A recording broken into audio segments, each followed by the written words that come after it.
आंहा बेरगावनि सिख्लाफोर लोगो मोनदों बिमामोन लागोथायनि जोंना बिमाया माबा गरेस्वर हालंबारिनि हालंबारिनि गुड मर्निं आदैमोन लोगोफोर दा जों कालचार कमप्लेक्सआव थांनो नागिरदों आरो दाख्लिनि थांनायावहाय नोंथांमोना नायलांदोलाय दिनैनि बे भिडिअखौ मोजां मोनोबा लाइक खालामदो ओमफ्राय कमेन्ट खालामदो ओमफ्राय चेनेलखौ साबस्क्राइब खालामना गालांदो चल जहाँ मन चले दो पल के लिए सही कर जो मन करे छोटी सी है जिंदगी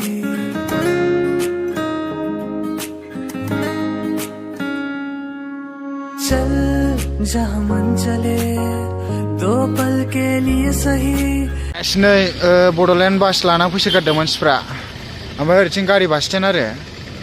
मुंख्लं बिनेस्वर ब्रह्मनो दा आङो गेटखौ बारा देखायला दाख्लि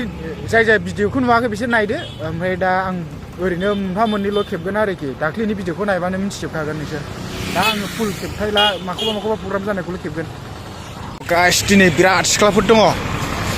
आं दाख्लि देखायखांबाय भिडिअआवहाय नोंथांमोनहा नुखांबायबा नायदो दिनै खनसे फैफिनबाय ना दिनै बारा देखायला मा जादों बेखौल' देखायनोसै बे गेटखौ दाख्लिबो खेबखांखाबाय आङो खेबनायालाय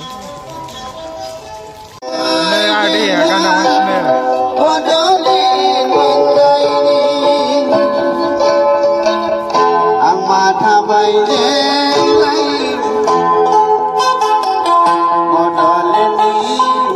गाइस दिनै लास्ट ओंखायनो मानसिफ्रा एसे थुबुर जादों नोंगौना आदैमोन होननाय सानसे आदैमोनखौ लाफानांगौ रायजोफोर बे मा बुस्थु गेस बिलुन आं खेबबाय थाबावनो बेखौलाय दाख्लि खेबखांखाबाय जाजेननाय समाव आसलफोर दा नै प्रग्राम जागासिनो मानसिफ्रा जों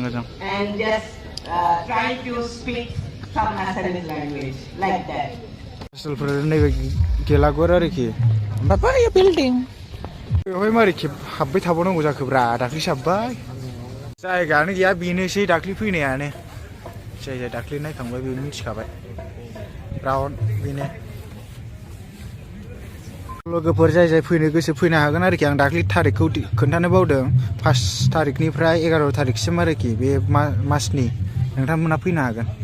दाख्लि राउन्ड गिदिङाखैमोन आरो दिनै राउन्ड गिदिंसै एसे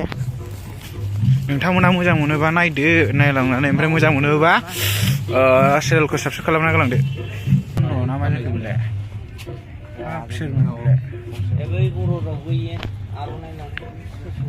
सादा खायसे सादा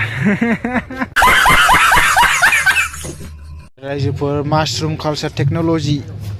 माबाखौ मैखुनखौ मारै बानायो एसे बोलाना देखायनोसै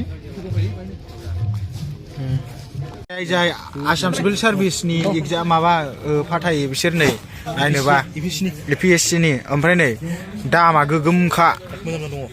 बोरै दामालाय आयौ 950 नै ओमफ्राय बिजाबा नै बेसेबा रोजाखा जाय नोंथांमोनहा मा बिजाब नांगौ लांफैनो हागोन आरोखि बासि मा बिजाब नांगौ ओइमोन मा नायखो लेखा नायदों हाब नै मा जिअ'ग्राफिसो आंनो जिअ'ग्राफि नलेज गैयालै बेयावबो नै लेखा नाय आरो नै बावहायबो लिभाइस फ्रेसि बेखौ बायदोलै एफोर आफोलखौ आदै अल इन वान एफोर आफोल लिपस्टिकखौ मा होनो स्टिकखौ मा रायजोफोर how to enjoy your life and your job टेलकरनि जायनो नांगौ फरेनार एक्ट्रेस मा जाखो जानाया स्टेन Encyclopedia of Indian History from early times to the present जाय गैया मोननो लुबैयो बेखौ नागिरफैनो हागोन मोनजोबोलै नांगौखिनिया औ जाय लांफैनो गोसो लांफैनो गोसोबा लांफैनो हागोन नायनाय आसलफोर ड्रेस दखानानो मोनसेल' दङ एसे खेबनोसै आं सिङाव गासिबो लेखा गोजा नानि मोनहा फटक लालागासिनो आं हले खेबजाला आसलफोर जों दा मेन स्टेजआव फैलायबाय एसे देखायनोसैलाय दाबो जेबो प्रग्राम जायाखै ना मा होनो दाबो जायाखै बरिंसो मोनबाय दा गौराङावसो बेरायलाहैगोन र' बेनो मेन स्टेजआ रायजोफोर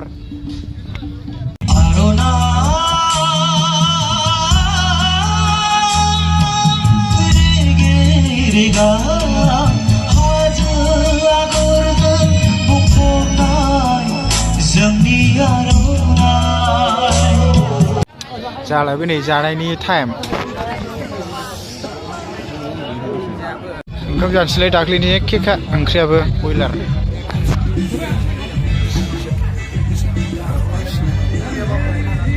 आं दाख्लैनि भिडिअ'आव बेखौ देखायाखै आरो ओरैथिंबो बेरायग्रा दङ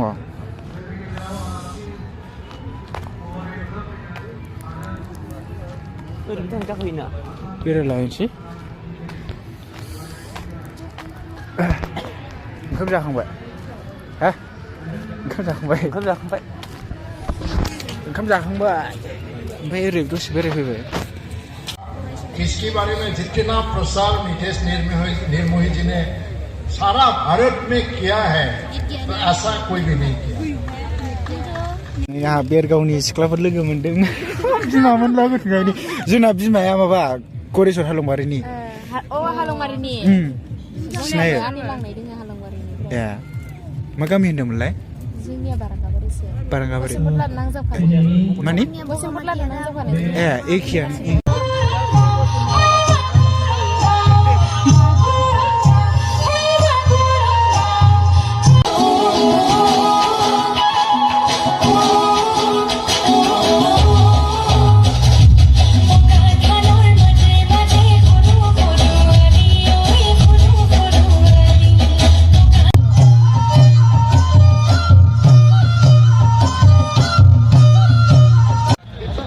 दा दङ दा बेखिनि समाव आङो सेक्स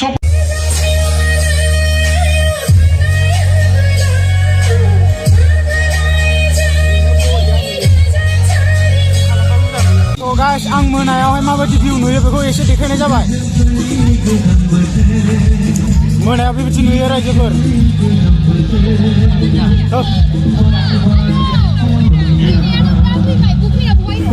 मोनायाव बेबायदि नुयो ओरै साइडजोंनो बरिया नुयो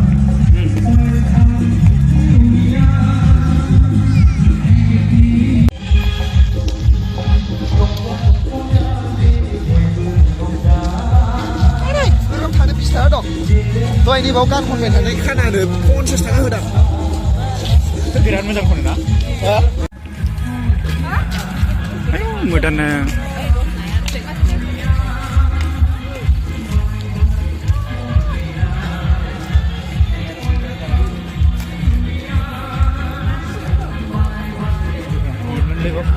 खोनाया बेबाव बिराद नै बरिया कालार नुयो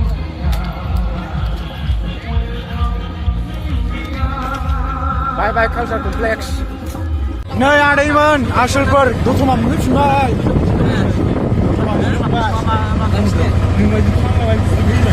आदैमोन हेलौ गाइस भिडिअखौ बेखिनियाव फोजोबसै लोगोफोर जुदि नोंथांमोना भिडिअखौ मोजां मोनो अब्ला लाइक खालामदो शेयार खालामदो गोसो गोथारै सौसिलाना होजोबदो